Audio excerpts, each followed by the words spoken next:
شروع اللہ کے نام سے جو بڑا مہربان نہایت رحم والا ہے۔ قسم ہے صف باندھنے والوں کی پرا جما کر، پھر ڈانٹنے والوں کی جھڑک کر، پھر ذکر یعنی قرآن پڑھنے والوں کی غور کر کر کہ تمہارا معبود ایک ہی ہے جو آسمانوں اور زمین اور جو چیزیں ان میں ہیں سب کا مالک ہے، اور سورج کے طلوع ہونے کے مقامات کا بھی مالک ہے۔ بے شک ہم ہی نے آسمان دنیا کو ستاروں کی زینت سے مزین کیا اور ہر شیطان سرکش سے اس کی حفاظت کی کہ اوپر کی مجلس کی طرف کان نہ لگا سکیں، اور ہر طرف سے ان پر انگارے پھینکے جاتے ہیں، یعنی وہاں سے نکال دینے کو، اور ان کے لیے عذاب دائمی ہے۔ ہاں، جو کوئی فرشتوں کی کسی بات کو چوری سے جھپٹ لینا چاہتا ہے تو جلتا ہوا انگارہ اس کے پیچھے لگتا ہے۔ تو ان سے پوچھو کہ ان کا بنانا مشکل ہے یا جتنی خلقت ہم نے بنائی ہے ان کا، انہیں ہم نے چپکتے گارے سے بنایا ہے۔ ہاں، تم تو تعجب کرتے ہو اور یہ تمسخر کرتے ہیں، اور جب ان کو نصیحت دی جاتی ہے تو نصیحت قبول نہیں کرتے، اور جب کوئی نشانی دیکھتے ہیں تو ٹھٹھے کرتے ہیں اور کہتے ہیں کہ یہ تو صریح جادو ہے۔ بھلا جب ہم مر گئے اور مٹی اور ہڈیاں ہو گئے تو کیا پھر اٹھائے جائیں گے؟ اور کیا ہمارے باپ دادا بھی جو پہلے ہو گزرے ہیں؟ کہہ دو کہ ہاں، اور تم ذلیل ہوگے۔ وہ تو ایک زور کی آواز ہوگی اور یہ اس وقت دیکھنے لگیں گے اور کہیں گے ہائے شامت، یہی جزا کا دن ہے۔ کہا جائے گا کہ ہاں، فیصلے کا دن جس کو تم جھوٹ سمجھتے تھے یہی ہے۔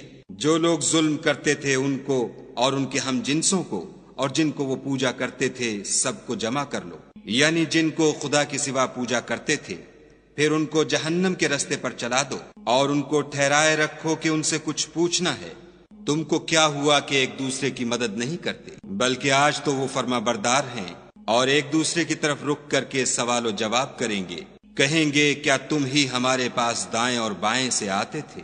وہ کہیں گے بلکہ تم ہی ایمان لانے والے نہ تھے، اور ہمارا تم پر کچھ زور نہ تھا بلکہ تم سرکش لوگ تھے۔ سو ہمارے بارے میں ہمارے پروردگار کی بات پوری ہو گئی، اب ہم مزے چکھیں گے۔ ہم نے تم کو بھی گمراہ کیا اور ہم خود بھی گمراہ تھے، پس وہ اس روز عذاب میں ایک دوسرے کے شریک ہوں گے۔ ہم گناہ گاروں کے ساتھ ایسا ہی کیا کرتے ہیں۔ ان کا یہ حال تھا کہ جب ان سے کہا جاتا تھا کہ خدا کے سوا کوئی معبود نہیں تو غرور کرتے تھے اور کہتے تھے کہ بھلا ہم ایک دیوانے شاعر کے کہنے سے کہیں اپنے معبودوں کو چھوڑ دینے والے ہیں؟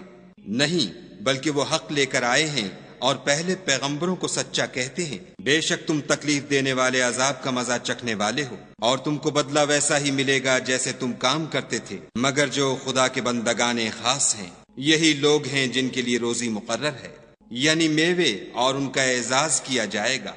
نعمت کے باغوں میں ایک دوسرے کے سامنے تختوں پر بیٹھے ہوں گے، شراب لطیف کے جام کا ان میں دور چل رہا ہوگا جو رنگ کی سفید اور پینے والوں کے لیے سراسر لذت ہوگی، نہ اس سے درد سر ہو اور نہ وہ اس سے متوالے ہوں۔ اور ان کے پاس عورتیں ہوں گی جو نگاہیں نیچی رکھتی ہوں گی اور آنکھیں بڑی بڑی، گویا وہ محفوظ انڈے ہیں۔ پھر وہ ایک دوسرے کی طرف رک کر کے سوال و جواب کریں گے۔ ایک کہنے والا ان میں سے کہے گا کہ میرا ایک ہم نشین تھا جو کہتا تھا کہ بھلا تم بھی ایسی باتوں کے باور کرانے والوں میں ہو؟ بھلا جب ہم مر گئے اور مٹی اور ہڈیاں ہو گئے تو کیا ہم کو بدلہ ملے گا؟ پھر کہے گا کہ بھلا تم اسے جھانک کر دیکھنا چاہتے ہو؟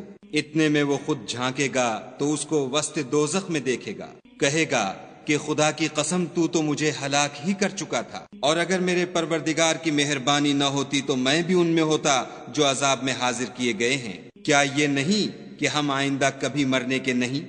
ہاں، جو پہلی بار مرنا تھا سو مر چکے، اور ہمیں عذاب بھی نہیں ہونے کا۔ بے شک یہ بڑی کامیابی ہے۔ ایسی ہی نعمتوں کے لیے عمل کرنے والوں کو عمل کرنے چاہیے۔ بھلا یہ مہمانی اچھی ہے یا تھوہر کا درخت؟ ہم نے اس کو ظالموں کے لیے عذاب بنا رکھا ہے۔ وہ ایک درخت ہے کہ جہنم کے اسفل میں اگے گا، اس کے خوشے ایسے ہوں گے جیسے شیطانوں کے سر، سو وہ اسی میں سے کھائیں گے اور اسی سے پیٹ بھریں گے۔ پھر اس کھانے کے ساتھ ان کو گرم پانی ملا کر دیا جائے گا، پھر ان کو دوزخ کی طرف لوٹایا جائے گا۔ انہوں نے اپنے باپ دادا کو گمراہ ہی پایا، سو وہ انہی کے پیچھے دوڑے چلے جاتے ہیں، اور ان سے پیشتر بہت سے پہلے لوگ بھی گمراہ ہو گئے تھے، اور ہم نے ان میں متنبع کرنے والے بھیجے، سو دیکھ لو جن کو متنبع کیا گیا تھا ان کا انجام کیسا ہوا۔ ہاں، خدا کے بندگان خاص کا انجام بہت اچھا ہوا۔ اور ہم کو نوح نے پکارا سو دیکھ لو کہ ہم دعا کو کیسے اچھے قبول کرنے والے ہیں، اور ہم نے ان کو اور ان کے گھر والوں کو بڑی مصیبت سے نجات دی، اور ان کی اولاد کو ایسا کیا کہ وہی باقی رہ گئے، اور پیچھے آنے والوں میں ان کا ذکر جمیل باقی چھوڑ دیا، یعنی تمام جہان میں کہ نوح پر سلام۔ نیکوکاروں کو ہم ایسا ہی بدلہ دیا کرتے ہیں، بے شک وہ ہمارے مومن بندوں میں سے تھے۔ پھر ہم نے دوسروں کو ڈبو دیا، اور انہی کے پیرووں میں ابراہیم تھے، جب وہ اپنے پروردگار کے پاس عیب سے پاک دل لے کر آئے، جب انہوں نے اپنے باپ سے اور اپنی قوم سے کہا کہ تم کن چیزوں کو پوچھتے ہو، کیوں جھوٹ بنا کر خدا کے سوا اور معبودوں کے طالب ہو، بھلا پروردگار عالم کے بارے میں تمہارا کیا خیال ہے؟ تب انہوں نے ستاروں کی طرف ایک نظر کی اور کہا میں تو بیمار ہوں، تب وہ ان سے پیٹھ پھیر کر لوٹ گئے۔ پھر ابراہیم ان کے معبودوں کی طرف متوجہ ہوئے اور کہنے لگے کہ تم کھاتے کیوں نہیں؟ تمہیں کیا ہوا ہے؟ تم بولتے نہیں؟ پھر ان کو داہنے ہاتھ سے مارنا اور توڑنا شروع کیا، تو وہ لوگ ان کے پاس دوڑے ہوئے آئے۔ انہوں نے کہا کہ تم ایسی چیزوں کو کیوں پوچھتے ہو جن کو خود تراشتے ہو، حالانکہ تم کو اور جو تم بناتے ہو اس کو خدا ہی نے پیدا کیا ہے۔ وہ کہنے لگے کہ اس کے لیے ایک عمارت بناؤ، پھر اس کو آگ کے ڈھیر میں ڈال دو۔ غرض انہوں نے ان کے ساتھ ایک چال چلنی چاہی اور ہم نے انہی کو زیر کر دیا۔ اور ابراہیم بولے کہ میں اپنے پروردگار کی طرف جانے والا ہوں، وہ مجھے رستہ دکھائے گا۔ اے پروردگار مجھے اولاد عطا فرما جو سعادت مندوں میں سے ہو۔ تو ہم نے ان کو ایک نرم دل لڑکے کی خوشخبری دی۔ جب وہ ان کے ساتھ دوڑنے کی عمر کو پہنچا تو ابراہیم نے کہا کہ بیٹا میں خواب میں دیکھتا ہوں کہ گویا تم کو ذبح کر رہا ہوں، تو تم سوچو کہ تمہارا کیا خیال ہے؟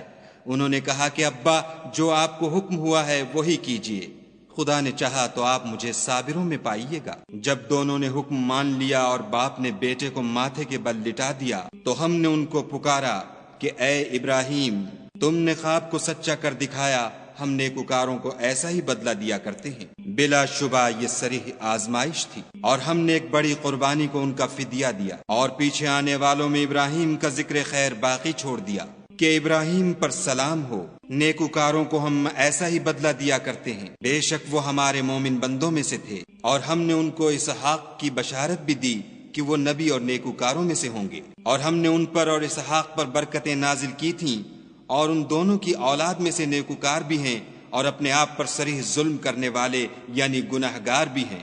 اور ہم نے موسیٰ اور ہارون پر بھی احسان کیے، اور ان کو اور ان کی قوم کو مصیبت عظیمہ سے نجات بخشی، اور ان کی مدد کی تو وہ غالب ہو گئے، اور ان دونوں کو کتاب واضح المطالب عنایت کی، اور ان کو سیدھا رستہ دکھایا، اور پیچھے آنے والوں میں ان کا ذکر خیر باقی چھوڑ دیا کہ موسیٰ اور ہارون پر سلام، بے شک ہم نیکوکاروں کو ایسا ہی بدلہ دیا کرتے ہیں۔ وہ دونوں ہمارے مومن بندوں میں سے تھے، اور الیاس بھی پیغمبروں میں سے تھے۔ جب انہوں نے اپنی قوم سے کہا کہ تم ڈرتے کیوں نہیں؟ کیا تم بعال کو پکارتے اور اسے پوچھتے ہو، اور سب سے بہتر پیدا کرنے والے کو چھوڑے دیتے ہو، یعنی خدا کو جو تمہارا اور تمہارے اگلے باپ دادا کا پروردگار ہے؟ تو ان لوگوں نے ان کو جھٹلا دیا، سو وہ دوزخ میں حاضر کیے جائیں گے۔ ہاں خدا کے بندگان خاص مبتلا عذاب نہیں ہوں گے۔ اور ان کا ذکر خیر پچھلوں میں باقی چھوڑ دیا کہ الیاسین پر سلام، ہم نیک لوگوں کو ایسا ہی بدلہ دیتے ہیں، بے شک وہ ہمارے مومن بندوں میں سے تھے۔ اور لوط بھی پیغمبروں میں سے تھے، جب ہم نے ان کو اور ان کے گھر والوں کو سب کو عذاب سے نجات دی مگر ایک بڑھیا کہ پیچھے رہ جانے والوں میں تھی۔ پھر ہم نے اوروں کو ہلاک کر دیا، اور تم دن کو بھی ان کی بستیوں کے پاس سے گزرتے رہتے ہو، اور رات کو بھی، تو کیا تم عقل نہیں رکھتے؟ اور یونس بھی پیغمبروں میں سے تھے، جب بھاگ کر بھری ہوئی کشتی میں پہنچے، اس وقت قرا ڈالا تو انہوں نے زک اٹھائی، پھر مچھلی نے ان کو نگل لیا، اور وہ قابل ملامت کام کرنے والے تھے۔ پھر اگر وہ خدا کی پاکی بیان نہ کرتے تو اس روز تک کہ لوگ دوبارہ زندہ کیے جائیں گے اسی کے پیٹ میں رہتے۔ پھر ہم نے ان کو جبکہ وہ بیمار تھے فراخ میدان میں ڈال دیا، اور ان پر کدو کا درخت اگایا، اور ان کو لاکھ یا اس سے زیادہ لوگوں کی طرف پیغمبر بنا کر بھیجا، تو وہ ایمان لے آئے، سو ہم بھی ان کو دنیا میں ایک وقت مقرر تک فائدے دیتے رہے۔ ان سے پوچھو تو کہ بھلا تمہارے پروردگار کے لیے تو بیٹیاں اور ان کے لیے بیٹے، یا ہم نے فرشتوں کو عورتیں بنایا اور وہ اس وقت موجود تھے؟ دیکھو یہ اپنی جھوٹ بنائی ہوئی بات کہتے ہیں کہ خدا کی اولاد ہے، کچھ شک نہیں کہ یہ جھوٹے ہیں۔ کیا اس نے بیٹوں کی نسبت بیٹیوں کو پسند کیا ہے؟ تم کیسے لوگ ہو، کس طرح کا فیصلہ کرتے ہو؟ بھلا تم غور کیوں نہیں کرتے؟ یا تمہارے پاس کوئی صریح دلیل ہے؟ اگر تم سچے ہو تو اپنی کتاب پیش کرو۔ اور انہوں نے خدا میں اور جنوں میں رشتہ مقرر کیا، حالانکہ جنات جانتے ہیں کہ وہ خدا کے سامنے حاضر کیے جائیں گے۔ یہ جو کچھ بیان کرتے ہیں خدا اس سے پاک ہے، مگر خدا کے بندگان خالص مبتلا عذاب نہیں ہوں گے۔ سو تم اور جن کو تم پوجتے ہو خدا کے خلاف بہکا نہیں سکتے مگر اس کو جو جہنم میں جانے والا ہے۔ اور فرشتے کہتے ہیں کہ ہم میں سے ہر ایک کا ایک مقام مقرر ہے، اور ہم صف باندھے رہتے ہیں اور خدا پاک ذات کا ذکر کرتے رہتے ہیں۔ اور یہ لوگ کہا کرتے تھے کہ اگر ہمارے پاس اگلوں کی کوئی نصیحت کی کتاب ہوتی تو ہم خدا کے خالص بندے ہوتے، لیکن اب اس سے کفر کرتے ہیں، سو ان قریب ان کو اس کا نتیجہ معلوم ہو جائے گا۔ اور اپنے پیغام پہنچانے والے بندوں سے ہمارا وعدہ ہو چکا ہے کہ وہی مظفر و منصور ہیں، اور ہمارا لشکر غالب رہے گا۔ تو ایک وقت تک ان سے اعراض کیے رہو اور انہیں دیکھتے رہو، یہ بھی ان قریب کفر کا انجام دیکھ لیں گے۔ کیا یہ ہمارے عذاب کے لیے جلدی کر رہے ہیں؟ مگر جب وہ ان کے میدان میں آ اترے گا تو جن کو ڈر سنایا گیا تھا ان کے لیے برا دن ہوگا۔ اور ایک وقت تک ان سے منہ پھیرے رہو اور دیکھتے رہو، یہ بھی ان قریب نتیجہ دیکھ لیں گے۔ یہ جو کچھ بیان کرتے ہیں تمہارا پروردگار جو صاحب عزت ہے اس سے پاک ہے، اور پیغمبروں پر سلام۔ سب طرح کی تعریف خدائے رب العالمین کو سزاوار ہے۔